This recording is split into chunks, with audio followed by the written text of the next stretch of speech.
요번에 이재명 당대표에 대한 테러, 이 부분에 대한 수사 결과 발표는 우리 국민들이 굉장히 당혹스러워하고, 이건 너무 이 사건에 대해서 축소 은폐한다라고 하는, 이런 부분을 지울 수가 없습니다. 특히나, 이 범인에 대해서, 이 신상 공개 여부는 과거에도 박근혜 전 당대표 시절에도 지충호 씨에 대해서 분명히 신상 공개를 20시간 만에 했고요. 리포트 대사도 그 자리에서 했습니다. 이거는 백불에 보면은 중대 범죄에 이르지 못하기 때문에 신상 공개를 못한다고 하는데, 이건 이 국민들의 알 권리를 분명히 충족시켜줘야 되고, 만약에 이런 신상 공개가 안 되면 제2의 또 제3의 테러가 저는 반드시 일어날 수 있는 소지가 있다. 이렇게 해서 신상 공개는 돼야 되고, 또 범인이 왜 그런 범죄를 5번의 계획 속에서 현장까지 찾아다니면서 칼을 구입해서 칼날을 갈고, 이건 엄청나게 계획된, 사실은 암살의 의도가 있었다. 저는 그렇게 봅니다. 그런데 이런 부분들을 그냥 형사범 발표하듯이 발표한 부분, 이 부분은 문제가 있고, 그래서 왜 그런 범죄가 일어났는지에 대한 8쪽짜리의 변명문을 분명히 공개를 해야 된다. 그리고 세 번째는 당적에 대한 부분입니다.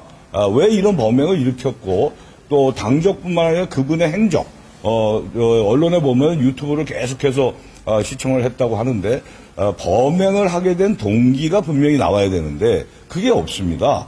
그래서 저는 당적 공개도 해야 된다. 근데 정당법에 보면 당적 공개를 못하게 돼 있다, 이래서 못했다고 하지만 그렇지 않습니다.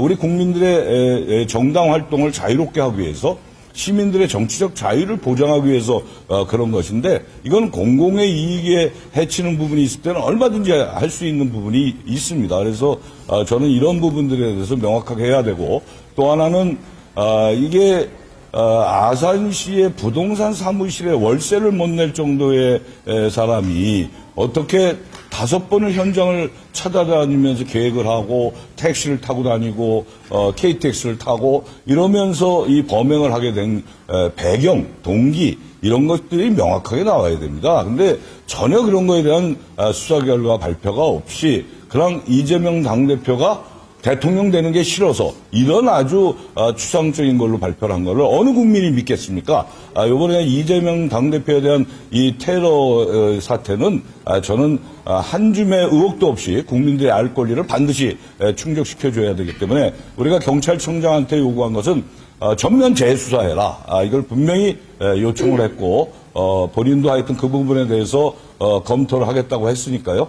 그렇게 말씀을 드립니다. 네, 오늘 저희 이재명 대표 테러 대책위와 그리고 행안위가 합동으로 경찰청을 항의 방문했습니다. 어제 수사 결과 발표가 있었는데 그 내용이 국민들의 눈높이에 미치지 못하고 축소 왜곡한 수사이고 정치적 의도 하에 실패한 수사다.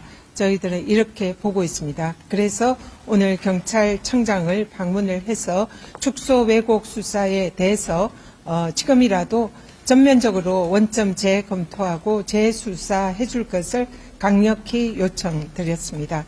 그리고 말씀 주신 대로 당적이라든지 그리고 범행의 동기, 그리고 변명문, 또 신상, 이런 부분에 관한 범행의 동기와 배후와 공범 유무에 대한 단서를 철저히 수사해서 한 줌의 의혹도 없이 진상규명을 다시 해줄 것을 저희들이 요청을 했습니다. 그리고 이번에 총리실에서 발송했다고 하는 대테러 상황실의 문자, 사건 초기에 이 테러 사건의 진상을 왜곡하고 축소하고 허위 가짜 뉴스가 전국적으로 배포되게 한 발언지입니다. 그 대테러 상황실의 문자의 발송 경위와 작성 주체, 그리고 그 배포를 지시한 책임자, 그리고 어디서 작성이 되었는지, 그 의도가 무엇인지, 이 부분에 대해서 민주당은 현재 검찰 수사기관에 대한 고발 조치를 법리 검토를 하고 있습니다. 그래서 오늘 경찰에게 이 부분에 대한 명명백백한 진상을 요구했고 이것은 심각한 범죄, 2차 가해 범죄가 될 수 있고 그 행위 주체가 정부 기관인 만큼 매우 심각한 정치적 문제가 될 수도 있다는 것을 강력 경고하고 거기에 대한 철저한 진상 조사와 수사를 요청했습니다.